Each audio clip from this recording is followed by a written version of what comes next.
Live from the Washington, D.C. area, it's the Inside Scoop, Emerald Planet. All the ecology news that our viewers want to know.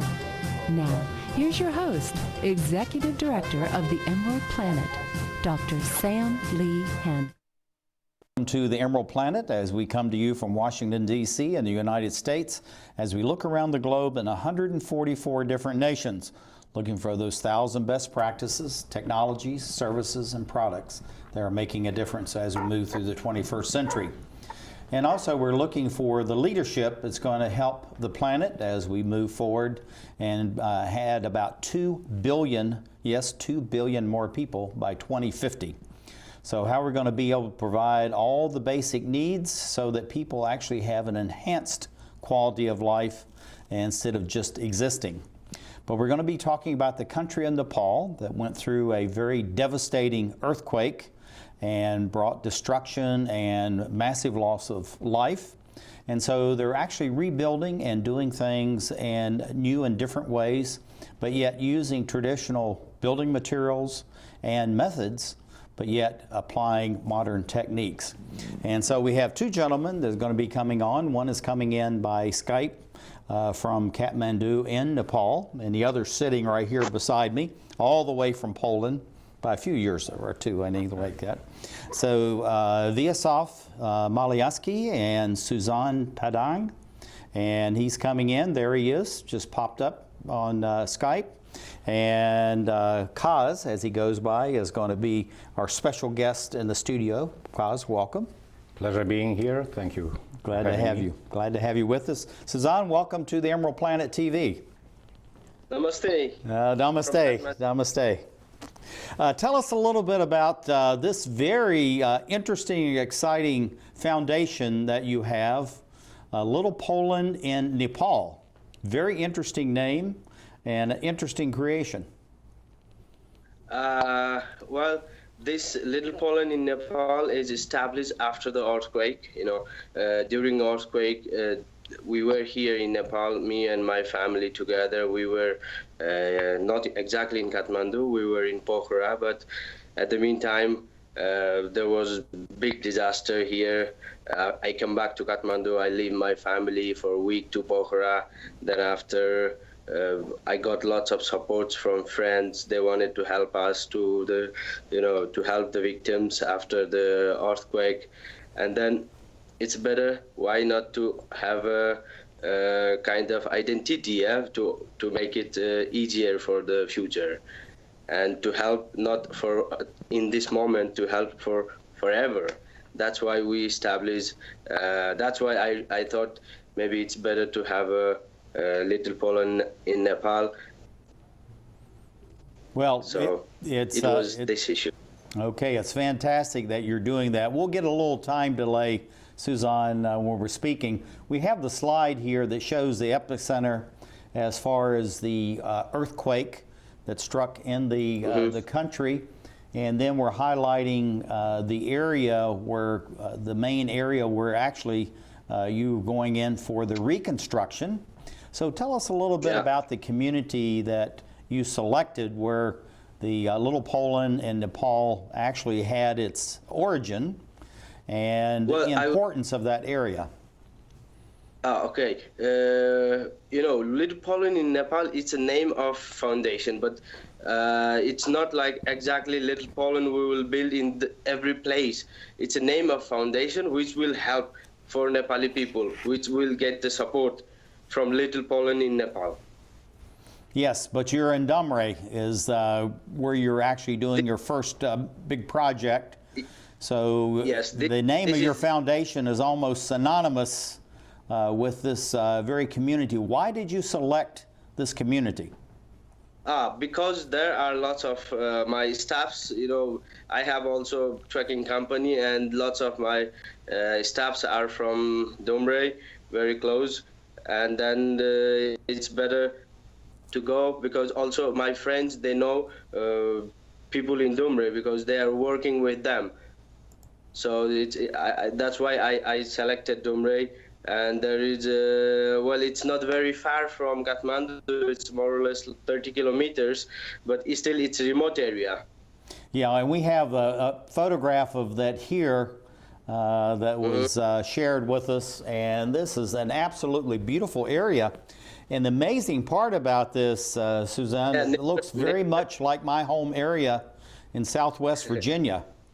Very similar. Wow, Nepal is beautiful, I will say. Oh, it's a gorgeous place that you have there. Tell us a little bit about the political situation in Nepal, because you are a young democracy, and how did this earthquake impact on that, or did it? Well, I would say it's a big problem, yeah, because of the government here and because of the changing every time they are not stable. So, and because of this also young democracy, we have a problem that after the earthquake also there was not the best time for, you know, how to say this, people who are here.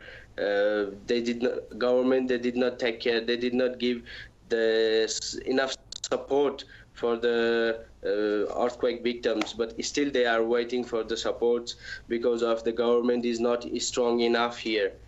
So it's I will say a little bit problem for the people who are after the earthquake victims. So it's really important then to have the foundation. Well, I cannot help entire Nepal in the moment, but you know, it's good to help from one place and move to another and another. Maybe in the future I will be able to help. It's my plan. No idea how it goes. Yeah, we have to wait for the time and future. Everything shows it. That's fantastic. Kaz? So, Susan, good seeing you again. How is Nepal? Is monsoon still going on? And very beautiful, I will say. Good seeing you. Of course. Listen, I never asked you this question before. When we were trekking in Langtang, I saw a lot of military posts.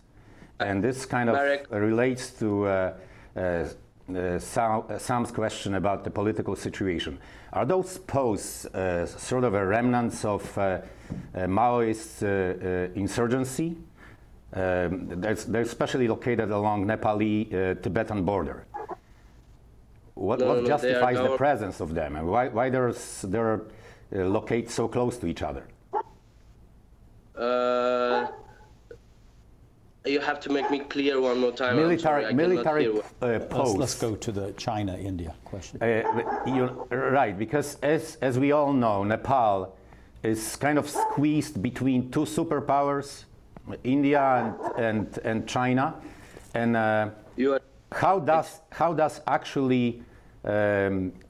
affect life in Nepal, and can Nepalese people count on help from any of those two superpowers? You know, it's being between the two giant countries, a small sandwich, so everybody can bite from each side, yeah. So it can be finished very soon, and it's very difficult because of the borders, comparing China and India, because both of these countries, they are very interested in Nepal because of the nature and what we have here. Yeah. So. Well, looking at the whole situation there, as far as the various parties, how are things moving forward as far as economy and the environment, as far as development since the earthquake? And I'm showing slides of the damage to Dumra as we're talking, Susan. Yeah. About the going forward as far as the economy and environment development. Is that progressing now since the earthquake? I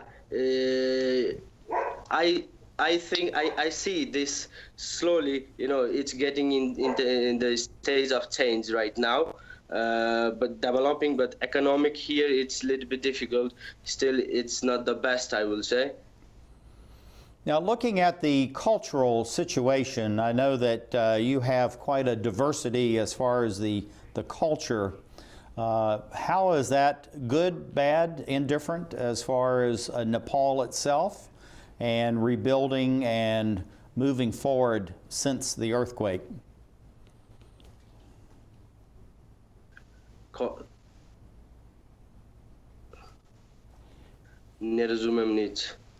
Can you hear me? Yeah. I think he wants you to repeat. Yeah, as far as the cultural diversity that you have in Nepal, how is that helping, or is it helpful as far as the rebuilding and moving forward, both for the economy and environmental protection of the country? It's not moving that fast, you know, so hope it will be the best. Okay. Kaz? Susan, when I got back here from our trek to States, and I was telling people that I went to Nepal, you know, the first question you can imagine was always, did you climb Everest? Tell us, are there any other places of interest other than Everest in Nepal, and what are they actually?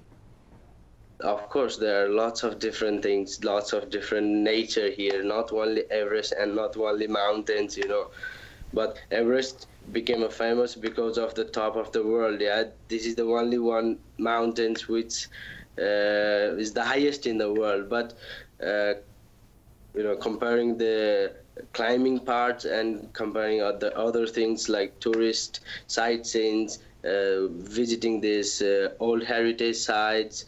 Any specific places you would recommend you tell us about? Well, now people should not go only to the Everest. They should go to the remote areas mostly, I will say. In this case also, people here in Nepal, they will get help from the tourists. You know, people in Everest, they are already there, and since many years it is popular. So if tourists who come to Nepal and who want to help to Nepali, they should move to the remote area. They should find to different direction, which is we have 75 districts here, 14 zones here. So one of the zone, this is Sagarmatha zone, yeah, but the left 13 zones are still waiting for, you know, Sujan, tourists. we're going to lose you, and thank you for being with us. We'll be back shortly. And Kaz, thank you for being in the studio to talk with us about what is going on as far as Nepal and the Little Poland in Nepal. A very interesting concept. It's good to see that your countrymen are really moving out as we create the Emerald Planet. I helped turn my child's public school into a whole new kind of school. One with a curriculum that really motivates kids. One that has extended hours, 6 days a week, year-round. With loads of academic, cultural, and recreational activities. One that has support services like medical and dental right there. A school where parents' involvement is encouraged. Where teachers have more time to teach. And students are excited about learning. There's just one problem. My child doesn't ever want to come home. You can help turn your school into a community school for excellence. Find out how. Call 1-877-LOVE-TO-LEARN. It's coming. Right to your neighborhood. And when it does, you may be surprised. It's your Social Security statement of your benefits, and it's going to help you plan your financial future. Your benefit statement will tell you how much Social Security you're eligible to receive and when you'll get it. Then you'll know how much you need to save for retirement, because that's coming too. The future is in your hands. Choose to save.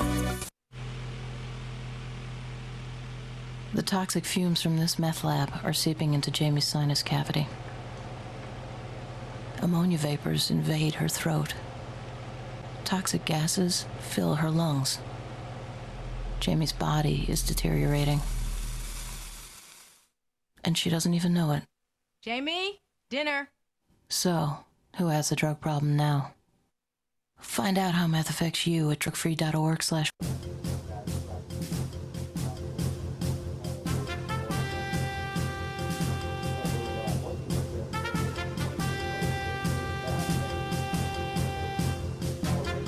we're back to the Inside Scoop Emerald Planet. Here again, your host, Dr. Sam. Hello, welcome to the Emerald Planet as we look around the globe for those 1,000 best practices, the technologies, services, products, and of course the people are making a difference as we move to the 21st century. And by 2050, it's estimated we'll have 9 billion people on the planet. Possibly by the end of the century, it could be 12 to 13 billion. And so how are we going to be able to take care of all these different people and at the same time to increase the quality of life? And actually we have 3 people that are focused on the country of Nepal, referred to affectionately as the top of the world, and looking at the rebuilding and reconstruction since the great earthquake of 2015 and using traditional methodologies and also materials, but yet applied in new and different ways. And so we have 2, and actually coming from different countries at the same time. From Katmandu in Nepal is Pietruszka-Pandey, and Sujan is coming in by Skype. And then we have Magdalena, she goes by Magda, and Pietruszka-Pandey. And then sitting right beside me is Warsaw, Malachowski. And so we have all these different countries here, and it's actually a very fun time in the studio. And we're going to start off with Magda. Magda, you're coming in by Skype from Warsaw, Poland, and welcome to the Emerald Planet TV. Hello, good evening, everybody. Glad to have you. Tell us a little bit about this. You're exploring Nepal, this trek and Adventures, which was a for-profit organization, but yet very opportune that led into creating a nonprofit, which is the Little Poland in Nepal. So tell us a little bit about the trekking and adventures, and then how did that morph into this new nonprofit? Well, exploring Nepal was first. It was actually a dream of Sujan to have his own company. So after we got married, we decided that we should open something like that because he really loves it. So we decided to have Exploring Nepal. And actually, because we have Exploring Nepal, because we run this company, we were in Nepal in the moment of the earthquake. Mm-hmm. And after the earthquake, we decided that, after the earthquake, the company Exploring Nepal and Trekking was not very important. What was important, it was to help to people, to the victims of earthquake. And I would say that Exploring Nepal was our first child. Adam, our son, was our second child, and Little Poland in Nepal, the foundation, is kind of third child, because it just, it's connected to each other. Without Exploring Nepal, without the trekking agency, without being in Nepal, we wouldn't establish the foundation. So that's how it happens. Yeah, so, having that platform there really was very opportune. And then leading to the creation of the foundation. Tell us how the earthquake influenced that through the activities you're actually doing with your for-profit, because these really work hand in hand. Yeah, what happened after the earthquake, lots of people who were our clients before the earthquake, mostly Polish people, they were very, touched, and they wanted to help to the victims, and they were supporting us a lot. Maybe not us, they wanted to support Nepali people, but they wanted also to avoid, all these governmental accounts, something like that. So actually, the support from all over the world, from our friends who were in Nepal mostly before, it made us sure that we have to do something with this energy, with this reaction, and that's why we established Little Poland in Nepal. What I have to say, it's obvious that the trekking, the tourism in Nepal after the earthquake became a little bit lower. It's obvious that people stopped coming there for a while, but I think right now it's getting better. So. We are devoted to both, I would say, but this Little Poland in Nepal right now, it's the most important. So looking at this image here as far as the earthquake, it was catastrophic damage throughout the country, but Dumra is the area that you focused on in the beginning as far as this Little Poland and Nepal Foundation. So why was that particular area selected that you think? Well, directly after the earthquake, Sujan decided to go and to help. So what we did, just a few days after the earthquake, what we did, we collected money. We also used our own money, and we just bought things which were very, very needed and really, really needed to the people in villages. Because, after the earthquake, Nepal got lots of help, but the help was actually mostly distributed in Kathmandu and in the big cities. The villages were really in bad situation. And after the phone started ringing, after people can communicate, we got lots of phone calls from our friends from all over the country, and they told us, guys, we don't have water, we don't have food, we don't have nothing, help us. That's why we decided we have to help them. And within a few days, I think Sujan visited, I don't know, maybe 10, maybe even more, different parts of Nepal, different villages. And why he decided about Dumre? Because in Dumre, all the houses, there was 16 houses and one school. All the buildings got destroyed. That's why he decided that we should first start working with the part which is completely destroyed, and this Dumre was completely destroyed. And also the other reason was that there was lots of people who were working for us as a guides, as a porters. They were living in Dumre, so we decided, let's help the people who we know that they really need the help. So that's why it happened. But Dumre is also first step. We want to move forward, but that was very important first step for us. That's absolutely fantastic. And Sujan, can you hear me? Are you able to come in on telephone? Please come in. Can you come in? Susan? Unmute. Okay. Okay, there you are. Looking at earthquakes, is this something that's typical, normal in Nepal? And yes, if you have an earthquake, how does that actually impact the day-to-day lives? Not this catastrophic one of 2015, but the day-to-day disturbances that you may have. Well, it's big difficult and difference after the earthquake, I will say, but everything raise up here. Market, it's not like it was before. Things they are not available on time because of the many things, and then the other things after the earthquake. We have lots of, diseases like bacteria, surrounding here, and people are getting sick. So they need good support from the healthcare and everything, so on. These are the impact after this earthquake, I will say. Okay. Magda has left the screen. Go ahead and ask the question then, I think, of Sujan. Hey, there she is. Magda? Hi. Yes, I'm sorry, but back. our son woke up. I'm sorry. Listen, could you tell us and our audience a little bit about this earthquake and aftershocks? When did it actually happen? Were there any other disasters shortly after, or any other strong aftershocks?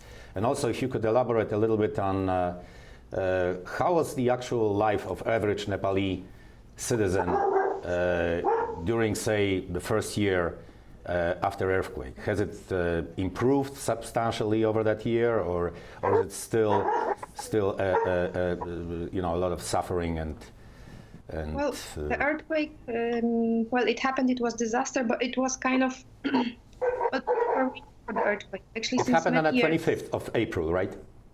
Yeah. On the 25th, the second was on the 12th of May, and between them and also after, there was lots of aftershocks. Actually, within the first year, I think there was like thousands of aftershocks, and they were really also strong. Some of them were like 5 degrees, 6 degrees, so they were really strong. But all of this, it was something what people were expecting. They were prepared for that. But there were some things which people were not expecting, and actually it was even worse than earthquake. What I'm talking about, it's the political situation and the conflict with India, because in September last year, 2015, Nepal implemented first constitution. The constitution is giving independency to Nepal, and actually India after this got pissed off. I would say they were not very happy about that, because they wanted to influence Nepal and Nepali policy a lot. So after that, they just closed the border. And it's very important because that was the only way Nepal got gasoline, cooking gas, medicines, food, lot of things, were transported to Nepal only through the Indian border. And India closed the border for 5.5 months. And that time was actually really, really bad for Nepali people, because imagine 1 liter of fuel, 1 liter of gasoline was even $7. Can you imagine that? In Nepal, where people earn $200, $300 average. So can you imagine the life, how it was? People didn't have cooking gas, they didn't have food, they were starving. There was shortage of medicines, for example. So, the life after the earthquake, the earthquake itself, it was disaster and people really needed help. But just after a few months, it happened even worse because, they expected help from the neighbors, from India, from China, but what happened was actually not helpful. So I would say that the first year was very, very difficult. Not only because the necessity of reconstructions, lack of money, but also because of big pressure between the politics, and it was very, very difficult. Even after the situation got better, I think that India stopped this blockade in February this year. But even after that, not all the prices went down. I think that fuel right now, it's okay. It's like $1 per liter, which is okay. But I think Magda, let's go on to the next question, the NGOs. Yes. I know you have many Nepalese NGOs, international NGOs. What do you see the impact of those, and what's the feeling of the typical Nepali as far as the NGOs in the country? Magda? Yeah, well, thanks God that there are NGOs in Nepal, local, international, and also foreign one, because of the political situation and lots of problems between the government and within the government, there is no big government support for the society. So actually what is happening right now, all the help, all the reconstructions, is getting better because of the NGOs. So thanks God that they are in Nepal, because they can really help. The influence it's really powerful. You can really see that. Well, thank you for sharing with us. And the last question I was going to ask about the NGOs, and I think you've already answered that particular question. So thank you for being with us. So Sujan, Magda, and Kaz, thank you for being with us on the Emerald Planet TV as we talk about the top of the world and how Nepal is rebuilding as we create the Emerald Planet.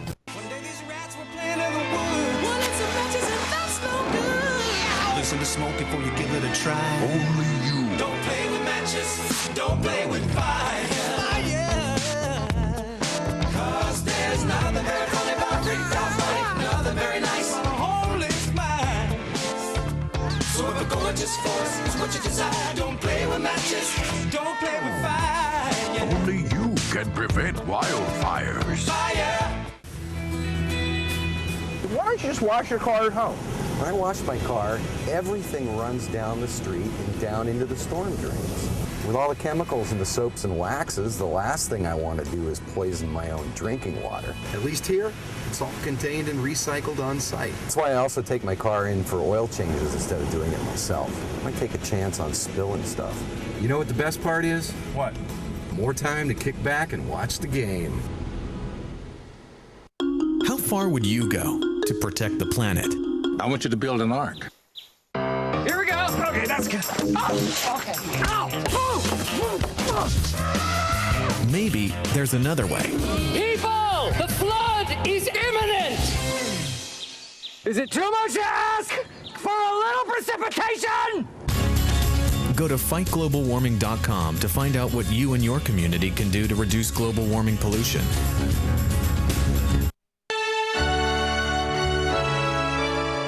Somewhere around the world, there are men and women of the armed forces risking their lives, helping rebuild communities after natural disasters, collecting toys for needy children, tutoring kids in school. These are your sons and daughters who work to keep us safe, secure, and free. Dedicated men and women who put their country first.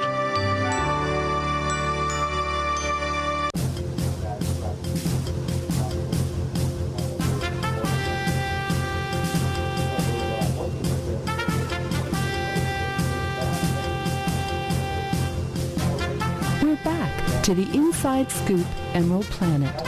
Here again, your host, Dr. Sam.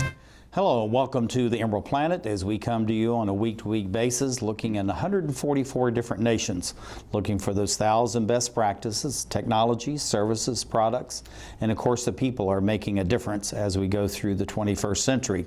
And we're focused in this particular show about the country of Nepal, called the Top of the World. And this is all about the earthquake that happened in 2015 and the reconstruction and all the activities that's going on within that country that's actually helping to rebuild using the traditional classic building materials they have, but used in very different and unique ways to improve the quality of life and the quality and standard of living for everyone there. So we have a gentleman who's coming in by Skype, coming all the way from Nepal. This is Sujan Pandey, and then sitting right beside me as our special guest in the studio is Wieslaw Malachowski, and he actually is working with the Little Poland in Nepal in the United States. And this is something that's really very exciting, very interesting, how you have a for-profit, non-profit all working together. And Sujan, I guess you're with us now? Yep. Okay, thank you for being with us.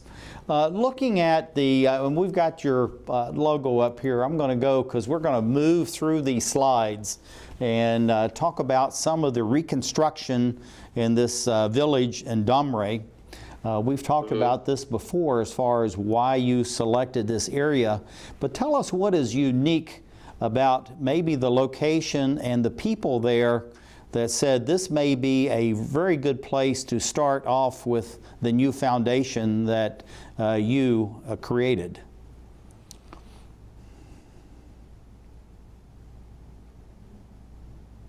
Sorry, once more. You weren't able to hear us. Looking at Domre. It was, yes. Why, we've talked about in the past why you selected this. You had a number of people that are working with your for-profit company, but yet there seems to be something special about this area and the people that live there that made this, again, a special place as almost as a national model project as the first location to use and apply your foundation. This is, for the first, I get support from there. People, they needed help. This is the first things. First, who need help? So they just talk to me that they need help. They want water.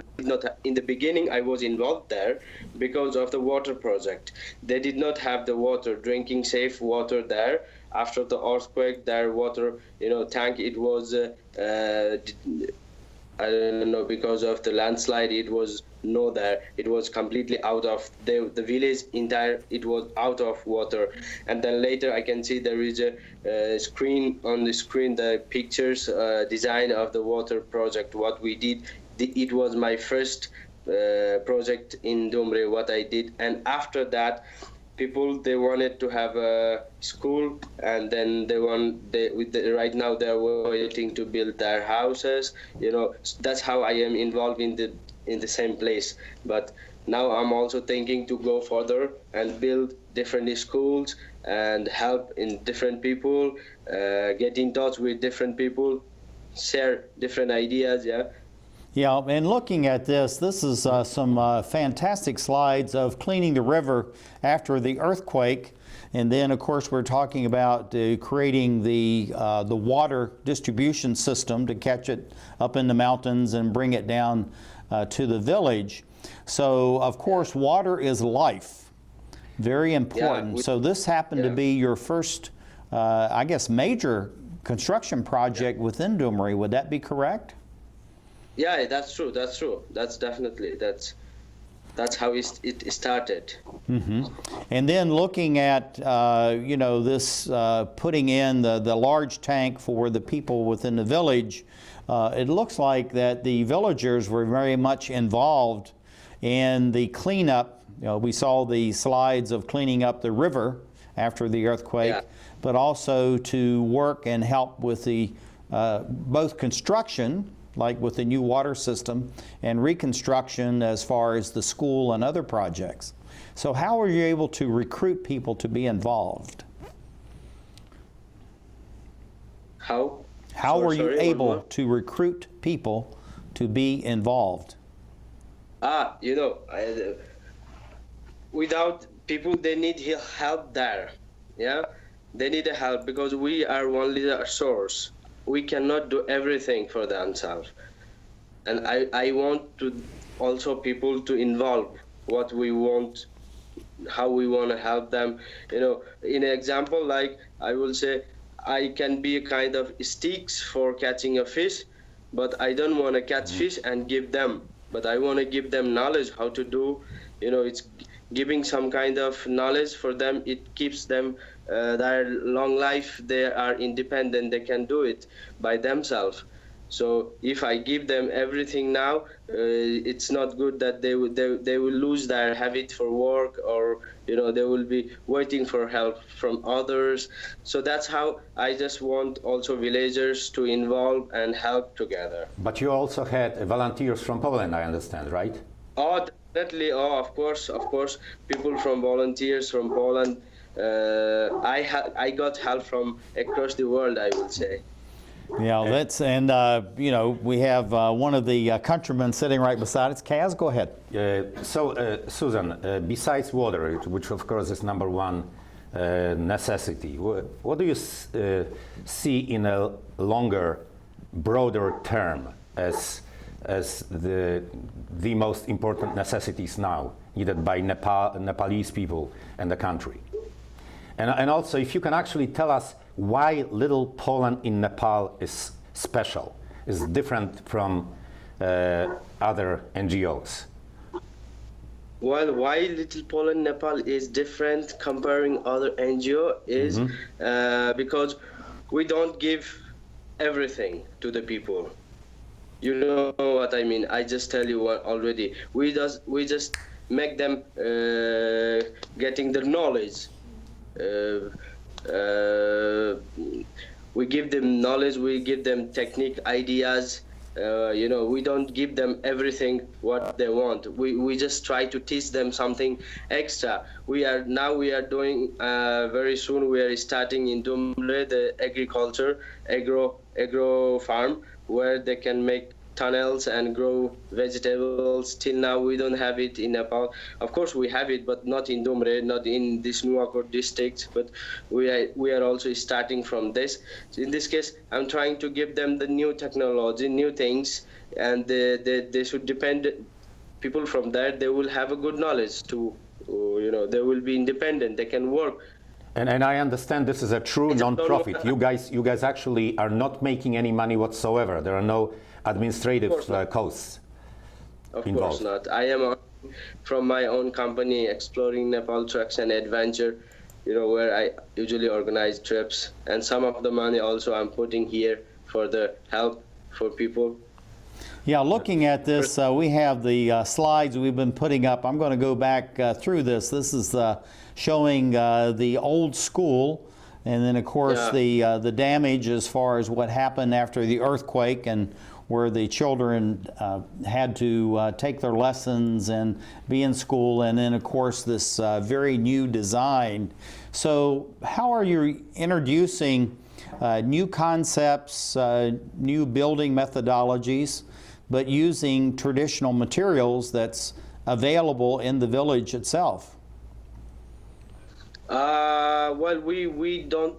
There is not only the things which is available in village in the building. There is also things we have to buy it from the market. Yeah, and everything it was done by the professional architecture. So most of the things help which we get it from the village, but the rest we have to get it from Kathmandu. This is the source. And during that time it was a big problem because of the India blockade. We could not, you know, take many things on time, and we could not finish the project on time. Yeah, looking at the one of the things that I learned actually from Kaz himself, who is a contractor and has his own business in the Washington, D.C. area, is that you're really applying very advanced earthquake proofing technologies and techniques for the buildings, even in a small village like Dumra. So how is that, you think, going to help Nepal in the future as far as applying these new techniques and new concepts? I think it is necessary in this moment for Nepal applying new technology, new concept, because because of this previous technology, previous concept, what's happened now, we have a big disaster, lots of people died after the earthquake. So maybe applying the better one will save the country and save the people. And I think earthquake itself, it will not kill us, but the things what we build, it will kill us. That's why we have to have the best technology and best for country, best for the people. Yeah, people have to realize how difficult actually building anything over there is. We noticed, when we were there, how the concrete actually is being made, and people don't even realize that there is no gravel, right? Tell us how people make gravel there. How does it actually happen, and how cement is being transported up into the mountains? How difficult it all is in a poor country, the most probably expensive concrete in the world. Definitely it is. I will say it's maximum 30 kilometers from Kathmandu transporting things, but it takes more or less 2 hours to get there. Means imagine what kind of road here, how long. It's difficult comparing west part of the world and comparing the Asia, especially, and the South Asia. Here, oh my God, I have seen some differences. Sujan, we've run out of time. We only have about 15 seconds. What do you see for the expansion over the next 5, 10, 15 years of introducing these new processes and techniques to Nepal? Well, Nepal in the mode of changing, it's on the step of changing, but we need here the best, the best government. Depends on them. If the government is really good, one day Nepal is the beautiful country. From across the world, people come to visit. So thank you. That's as we seek to create the Emerald Planet. Saving for retirement might be easy for some folk, but for others, it might take a little more work. And for those who haven't started, there are still things you can do to catch up. Oh, that is good news. Like getting out from underneath past debt. And don't get wrapped up with high-interest credit cards.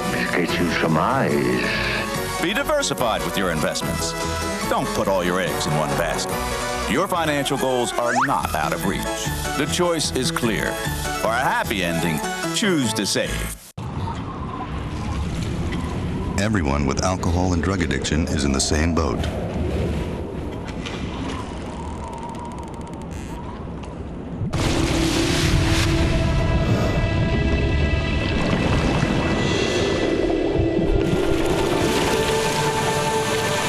With treatment, you can find solid ground. For drug and alcohol information and treatment referral for you or someone you know, call 1-800-662-HELP.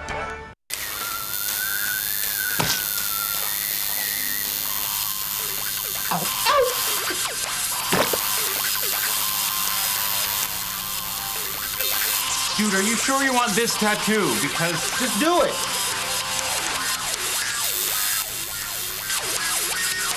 Some mistakes in life are permanent. Like hearing loss. To learn how to protect your hearing, visit asha.org. You've probably heard about heart disease, but did you know that it's the #1 killer of women nationwide? Heart disease claims more lives each year than breast cancer, lung cancer, or strokes combined.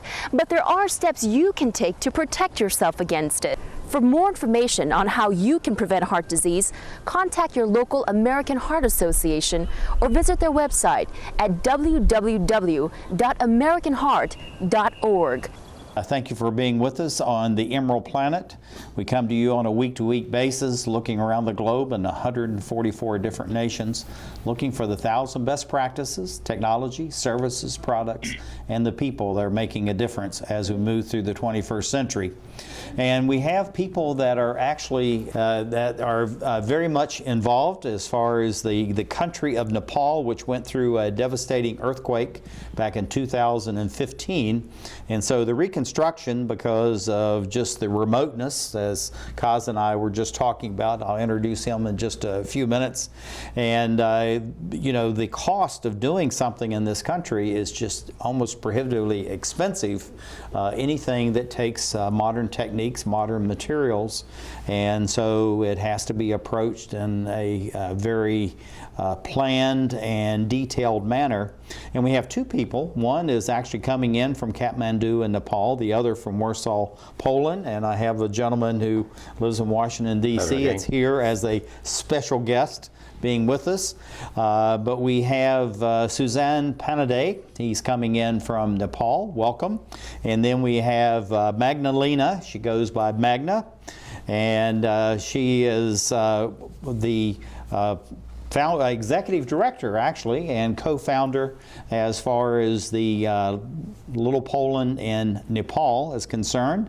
And then we have our good friend here in Washington, D.C., Malachowski, and he is a representative for the Little Poland and Nepal, but also he is a contractor and very helpful as far as this whole effort is concerned. So, Sujan, welcome to Emerald Planet TV. Thank you for being with us. Thank you. Glad to have you here. And Magda, thank you very much for coming in and being with us and providing some of these absolutely fantastic photographs that we've been sharing. But Magda, looking at this whole thing as far as bringing new technologies into Nepal, this is something that's very important. You have this earthquakes and have other natural disasters in the country. Why is it so important for not only new technologies, new techniques, but also the materials themselves to be used in building the structures for Kathmandu, the capital city, and even in the rural areas of the country? Well, what I think the earthquake consequences showed us why. Because the way of building before the earthquake was not the perfect one, I would say. It was very, very old one, old-fashioned, and was not the best. Right now, after the earthquake, the government prepared some kind of guidelines for building. So in order to build any building, like we built school, we needed to get some kind of permit and we need to get some kind of approval from the government body. And the projects which we prepared, it's completely different comparing before. We still use some local materials for the foundation, but the walls were made in completely different way. I think that Wieslaw can say more about it. It was prefab, so it means that it was ready-made walls put in the shape of school. And what the government suggests right now is this is the safest way, because this is very light. The walls are very light, so the foundation should be very strong, very good, very deep, but the walls should be very light, because in case of an earthquake, if the walls collapse, there will be not so many victims.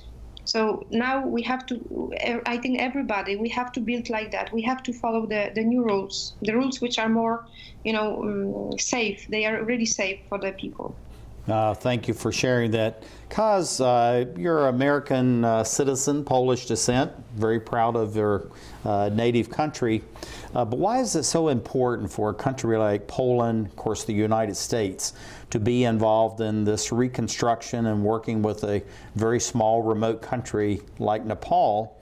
And because people are saying, we have needs within the United States, we have needs in Poland, and yet we're going all the way to Nepal to be engaged and to help people that really do need help. Excellent question. So, before I came to the studio, I just stopped by a coffee shop right around the corner, and what I saw were families with kids, wealthy, happy people, kids taking a break from summer heat in water fountains. Those people can sustain themselves. They really, even if they are in need, they can probably help themselves. Now, to answer your question, I think there are two absolutely necessary components which have to be met in order to help anybody, regardless whether it's here or whether it's 10,000 miles away. First of all, you have to be willing and you have to be able, meaning you have to want and you have to can. So to reverse your question, okay, why are we helping Nepalese people? Because we meet both of those conditions. Mm-hmm. You could ask Nepalese, why are we not helping victims of Italian earthquake? Of course they are willing. Of course they want, but they are unable to. Mm-hmm. In Italy, we're dealing with a totally different situation. I mean, it's a very wealthy country. It will rebuild itself very quickly. I'm sure there will be still a lot of help from international organizations. But in Nepal, we're dealing with completely different story. Those people and that country will not recover from that horrible tragedy for a very, very long time. Of course, I can elaborate why. I think in overall, Americans are very giving and generous people. On a Polish side, probably there is a bit of everything. Our history, of course, as a nation, we have been very badly experienced by history, and the fact that during those periods, especially during a dark night of communism, we have been helped by others a lot. This is the Polish people themselves. Of course, and I think we are right now we are trying basically to repay a debt which we have to all those nations, regardless from the fact that there are some other implications, of course. And there are examples of very important, very sometimes quite large Polish charitable organization. I can mention Janina Ochojska here and her Polish humanitarian actions. There are lots of others. When it comes to Nepal, there's yet another element to it. In 70s and 80s, there were lots of Polish climbers. They were climbing Himalayas for the first time. I mean, the Poles actually were the only ones who conquered all 8,000 during winter time, except for K2. There's a wonderful book by Bernadette McDonnell called Freedom Climbers, about that history, about those people. Really? It's fantastic. So lots of reasons for that. Well, let's go to Sujan. I believe you're still with us, coming in by phone. Looking at the new technologies that are coming into Nepal since the earthquake, very devastating situation, but at the same time it open new opportunities for the country to move forward in very modern ways. What new technologies do you think you need to have in Nepal? And at the same time, what do you need, like right now, and then would have the greatest impact as far as both the economy and environment in Nepal? Well, we need here the best technology, like buildings, houses, building the construction. In this case, the next time when there will be earthquake, people will not be so much. They will not be like disaster here. So the other thing is to give knowledge. People, not to give everything, not to give your entire hand, but give to your finger. Giving a finger, catching finger, they can just learn many things. So giving new ideas, some kind of different method. This is I will say, very needed here, because here is still, okay, the cities, they are completely different, but the remote area, we need to educate people in remote areas. So it should be different kind of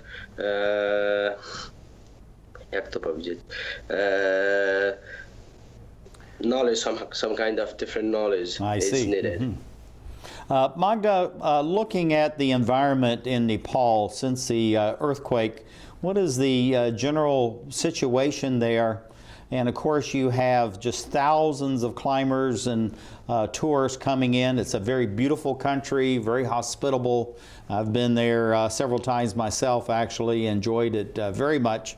But you know, keeping it clean and keeping it orderly for the citizens themselves and all those that will come afterwards, what is the general situation and how do we manage that so that Nepal really stays this jewel at the top of the earth? Well, in my opinion, this is the field which really needs action. It needs action because, well, Nepal is very beautiful and the nature there, it's really untouched. But in the cities, especially in Kathmandu, you can see lots of garbage and there is lots of pollution, traffic pollution. And I think that we people from Western countries, we should help Nepali people. We should bring this technology there, how to manage the garbage, the pollution, how to manage this, because Nepal is not clean country. Mountains are clean because in the mountains you have special people who bring tons of garbage down, back to the down regions. Because mountains, this is, very important. Tourists go there and it has to be clean. And also the people who live in mountains, the owners of the tea houses and hotels, they know that it has to be clean. This environment has to be clean. But in the city, in Kathmandu, where, there are lots of people, millions of people, well, really there is a need of new technology for processing with garbage, with pollution, with water, with making the rivers really clean. This is the big issue in Nepal, and I think it should be in the agenda of the government, really. But also it should be in the agenda of us, of NGOs, because we can, as Susan told before, we can teach people, people in remote area, how to manage garbage, how to get rid of it in the right way. This is what we also want to do. Well, thank you for being with us. This has been incredible. Kos, thank you for being with us. It was an honor. Thank you. Good, really, to have you and to learn about Nepal and all the things that are going on. And the fact of Poland and Nepal, I just think is absolutely fantastic. And thank you for introducing it and being a major spokesman, even though you claim otherwise here in the United States. But thank you, dear viewers, for being with us as we talk about Nepal, the top of the world, as we create the Emerald Planet.